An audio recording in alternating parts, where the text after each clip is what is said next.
पावसानं तर सगळीकडे धुमाकूळ घातली आणि आमच्याकडे तर एकदम सकाळी सकाळीच असं पाऊस येतोय. 2 दिवस झाले पाऊस उघडलाच नाहीये.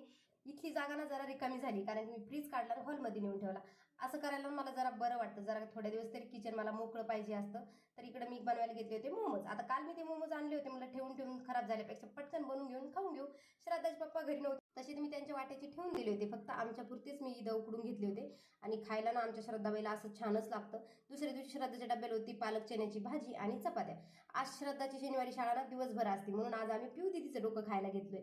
श्रद्धाचे पप्पा संध्याकाळी जरा लवकर आले होते. म्हणलं चला मस्त चहा बनवते. तसं तर मी संध्याकाळी चहा बनवणं टाळतेच कारण की मला चहा दुधाचा पेचच नाही आणि त्यानंतर माझ्या लक्षात आलं की आपल्याला दुधाचा चहा तर बनवायचंच नाही म्हणून मी ना काळा चहा बनवून घेतला. आता यांना दुधाचा बनवला असताना तर मला बी प्यायची इच्छा झाली असती म्हणून त्यांना बी मस्त काळा बनवून दिला. काळ्या चहामध्ये 2-2 लिंबाचे ठेंबे टाकून जर पिलं ना तर हा चहा अजून भारी लागतो प्यायला. आता हे जरा लवकर आले होते तर म्हणलं चला या गोष्टीचा फायदा घेऊन बाहेर जाऊ. तसं मी माझा समर्थाना सकाळपासून रडत होता की लाडूबाईकडे जायचं कारण की तिच्या पप्पानं सकाळी लाडूचं नाव काढलं आणि मग त्याला वाटलं की चला आपण लाडूकडे जाऊ आणि माझी बी इच्छा झाली होती लाडूला भेटायची म्हणून आम्ही इकडे लाडूबाईला भेटायला आलो. आता हिला भेटायला आलो म्हणजे काय आम्ही लवकर नव्हतो निघलो तिथून कारण की तिच्या मम्मीने बनवली होती पावभाजी आणि आता ती खाल्ल्याच्या नंतरच आम्ही आमच्या घरी आलो. चला तर बाय. श्री स्वामी समर्थ.